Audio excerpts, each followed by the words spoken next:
Hi dears, welcome back to my channel. അപ്പോൾ ഇന്നത്തെ പുതിയൊരു വീഡിയോയിലേക്ക് എല്ലാവർക്കും സ്വാഗതം. അപ്പോൾ ഇന്നത്തെ റെസിപ്പി സിമ്പിളായിട്ട് ഉണ്ടാക്കാൻ പറ്റുന്ന ഒരു പുഡിംഗ് ആണ് കേട്ടോ. വളരെ കുറഞ്ഞ ചിലവിൽ കുറച്ച് ചേരുവ മാത്രം ചേർത്ത് ഉണ്ടാക്കാൻ പറ്റുന്ന ഒരു അടിപൊളി പുഡിംഗ് ആണ്. അതിന് വേണ്ടിയിട്ട് നമ്മൾ ഇതേപോലത്തെ ഒരു ബൗളിൽ ഒരു 3 കപ്പ് തേങ്ങ എടുക്കണം കേട്ടോ. 3 കപ്പ് തേങ്ങ ചിരവിയതെടുക്കുക. എന്നിട്ട് അതിലേക്ക് നമുക്കൊരു ഫ്ലേവറിന് വേണ്ടിയിട്ട് 1 ടീസ്പൂൺ വാനില എസൻസ് ഒഴിച്ച് കൊടുക്കുക. ഇനി വാനില എസൻസ് ഇല്ല എന്നുണ്ടെങ്കിൽ നിങ്ങൾ ഏലക്ക ചേർത്താലും മതിയാവും. പക്ഷേ ഒന്നുകൂടി വാനില എസൻസ് ചേർക്കുമ്പോഴാണ് അതിൻ്റെ ഒരു ടേസ്റ്റ് കിട്ടുന്നത്. എന്നിട്ട് അതിലേക്ക് അതേ കപ്പ് അളവിൽ തന്നെ 2 കപ്പ് വെള്ളം കൂടി ചേർത്തിട്ട് നല്ലപോലെ നരച്ചെടുക്കുക കേട്ടോ. അപ്പോൾ ഇതുപോലെ നരച്ചെടുത്തതിന് ശേഷം അരിപ്പയിലേക്ക് ഒഴിച്ച് ആ ഒരു തേങ്ങാപ്പാൽ മാത്രമായി ഒന്ന് അരിച്ചെടുക്കുക കേട്ടോ. നല്ലവണ്ണം പിഴിഞ്ഞ് എത്രത്തോളം പാലെടുക്കാൻ പറ്റുമോ അത്രത്തോളം അരിച്ചെടുക്കുക. കാരണം നമ്മൾ ഒന്നാം പാലിൽ മാത്രമായിട്ടാണ് കേട്ടോ ഈ റെസിപ്പി ഉണ്ടാക്കുന്നത്. അപ്പോഴേ ഇതിൻ്റെ ഒരു ടേസ്റ്റ് നമുക്ക് കിട്ടുള്ളൂ. ഇതേ ഇപ്പോൾ തേങ്ങാപ്പാലെല്ലാം അരിച്ചെടുത്തതിന് ശേഷം നമുക്ക് ഇത്രയും പാല് കിട്ടിയിട്ടുണ്ട് കേട്ടോ. ഇനി നമുക്ക് തേങ്ങ എടുത്ത് അതേ ബൗളിൽ ഒരു 3/4 ഭാഗം തേങ്ങാപ്പാലിൽ നിന്ന് മാറ്റിയെടുക്കുക.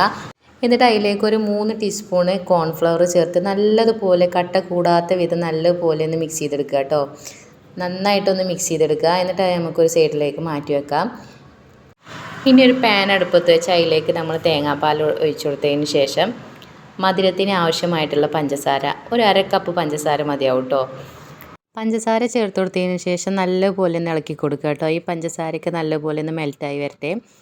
പിന്നെ നമ്മൾ പ്രത്യേകം ശ്രദ്ധിക്കേണ്ട ഒരു കാര്യം എന്താണെന്ന് വെച്ചിട്ടുണ്ടെങ്കിൽ നമ്മൾ ലോ ഫ്ലെയിമിലിട്ടിട്ട് വേണം കേട്ടോ പുഡിങ് തയ്യാറാക്കാൻ. കാരണം തേങ്ങാപ്പാലാവുകൊണ്ട് പെട്ടെന്ന് പിരിഞ്ഞ് വരാൻ സാധ്യതയുണ്ട്.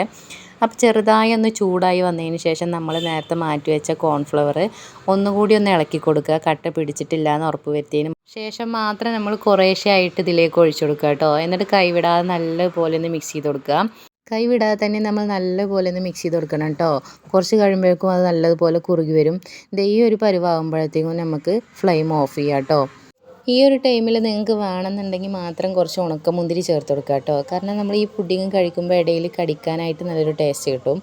എന്നിട്ട് നമ്മൾ ഇതേപോലെ ഒരു പാത്രത്തിലാണ് ഇത് സെറ്റ് ചെയ്യണത്. അതിൻ്റെ അടിയിലും കുറച്ച് ഉണക്കമുന്തിരി ഞാൻ ചേർത്ത് കൊടുക്കുന്നുണ്ട്. അത് ചേർത്ത് കൊടുത്തതിന് ശേഷം ചൂടോട് കൂടെ തന്നെ നമ്മൾ ഇതിലേക്ക് ഒഴിച്ചു കൊടുക്കണം കേട്ടോ. വെറും കുറഞ്ഞ ചേരുവ മാത്രം കൊണ്ടുണ്ടാക്കുന്ന ഒരു പുഡിംഗ് ആണ് കേട്ടോ അത്. ചൈന ഗ്രാസോ ജലാറ്റിനോ ഒന്നും നമ്മളിതിൽ ആഡ് ചെയ്യണില്ല. അടുക്കളയിലുള്ള ചേരുവ മാത്രം ചേർത്തുണ്ടാക്കാൻ പറ്റുന്ന ഒരു സിമ്പിൾ പുഡിംഗ് ആണ്.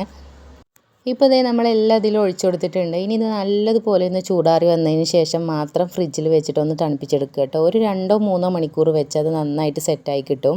ഫ്രീസറിലല്ല ഫ്രിഡ്ജിൽ വെച്ചാൽ മതി കേട്ടോ. അപ്പോൾ 2-3 മണിക്കൂർ ശേഷം കഴിഞ്ഞിട്ടാണ് ഞാൻ എടുത്തത്. ഇപ്പോൾ അത് നല്ലതുപോലെ സെറ്റായി വന്നിട്ടുണ്ട്. ഭയങ്കര സിമ്പിളായിട്ട് ഉണ്ടാക്കാൻ പറ്റുന്ന ഒരു പുഡിംഗ് ആണ് കേട്ടോ. തേങ്ങാപ്പാൽ ചേർത്തിട്ട് ടേസ്റ്റി ആയിട്ട് ഉണ്ടാക്കാൻ പറ്റുന്ന പുഡിംഗ് ഇവിടെ റെഡി ആയിട്ടുണ്ട്. വാനില എസൻസ് ചേർക്കുന്നതുകൊണ്ട് തന്നെ നല്ലൊരു ഫ്ലേവറാണ് കേട്ടോ. അത് കഴിക്കുമ്പോൾ തന്നെ ഭയങ്കര സോഫ്റ്റാണ്. അപ്പോൾ നിങ്ങളെല്ലാവരും ഇതൊന്ന് ട്രൈ ചെയ്ത് നോക്കുക. ഫീഡ്ബാക്ക് അറിയിക്കണം. നിങ്ങൾക്ക് എല്ലാവർക്കും ഇഷ്ടപ്പെടും. ഒപ്പം തന്നെ ഈ കുഞ്ഞു ചാനലൊന്ന് സബ്സ്ക്രൈബ് ചെയ്യാനും ലൈക്ക് ചെയ്യാനും ഷെയർ ചെയ്യാനും മറക്കല്ലേ.